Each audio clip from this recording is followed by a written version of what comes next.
Do you find yourself topping way more often than you want to? It's such a demoralizing shot, isn't it? You know, ball goes nowhere, it kills your score and it kills your confidence. So I'm here to help you to understand what it is that is causing you to top so often.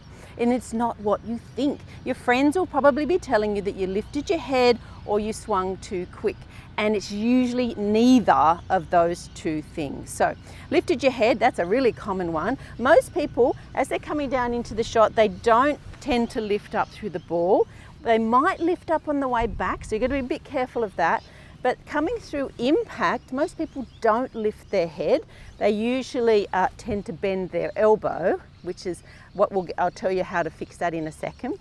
And usually you haven't swung too quickly either. If anything, you probably want to swing a little bit more quickly, because you can swing too quick from the top, which can cost you cause some issues for sure. But most people through impact don't have enough speed. That's why they don't hit it as far as they would like. So swinging too quick is a fallacy too. It might fix you, or it's a bit of a band-aid fix. It might help you a little bit for a little while just to get connecting again, but it's not really fixing the problem. It's kind of covering up the problem, and it's costing you power as well. So you haven't lifted your head and you haven't swung too quick. So what have you done? So the main thing, there's usually two things, but the main thing is elbowing up through the shot. Now this is actually caused by people trying to keep their head down too much or trying to help the ball up into the air. So either one of those things. So if someone says, oh, you've lifted your head and you're trying to keep your head down, you'll tend to hit the ground because you've lowered your center of gravity down. Now, if you're hitting the ground, then what you do is you think, oh, I can't lift up, so I'm gonna do this to try and not hit the ground. And then you get in this really ugly elbowy position, which is gonna be so inconsistent. There's gonna be no connection, no distance, no height on the shots. So it's really important to keep that arm straight through impact. Now, how do you do that? A lot of people say, but Anne, I find it so difficult to keep my arm straight. So there's a couple of keys for that. First of all, the turn of the shoulders is super important to enable this arm to work correctly. If I keep everything very still, I try and go back, I can't really go back, so I have to bend. Then of course it's bent coming through as well.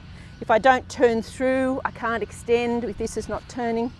Now if I turn back and turn through, so much easier to keep this arm straight. So this turning action of the top half is super, super important. So turn back, turn through. The other thing that'll help you keep the arm straight is a bit of wrist break. Now a lot of people go back without wrist break. They get to about here, can't do anything, and end up bending at the elbow. Now and then of course you're very bent all the rest of the way through. So we're going to break that left wrist early. So by the time you're halfway back, you've got a nice right angle between the left arm and the club. So break the wrist, then it's much easier to keep the arm straight. So a combination of shoulder turn and wrist break is what you need to keep your arm straight. It's not that hard, and I'll give you a drill. This is a really great little drill for so many things in golf. So take it to the range, 7-iron off a low tee, halfway back, making sure you've got the wrist, halfway through, making sure you've got this arm straight here. So only a short swing, don't try and hit the ball too far at all because you might hurt yourself. Halfway back with the wrist, stopping on the follow through and feeling this position, that's the key. Feel how different that is. You've got to stop and look at it. If you don't stop, you'll probably just go back to your old and not really feel the difference. Halfway back, stop on the follow through. Okay, so that's a great little half swing drill to give you the feel of what that feels like. Then you're going to incorporate that feel into your full swing. Over time, it's going to take you a little bit of work and a bit of practice. Things in golf don't sort of happen instantly, as you probably know. Okay, number 2 reason why you might be topping the ball is weight issues, weight transfer issues. So obviously when you swing, generally, ideally, the weight starts to come onto the front foot and you'll extend through and the back foot comes up off the ground and you finish with your weight forward. Now if you're finishing with the weight back, where the back foot is flat and the front heel is up, then that's going to cause you some tops.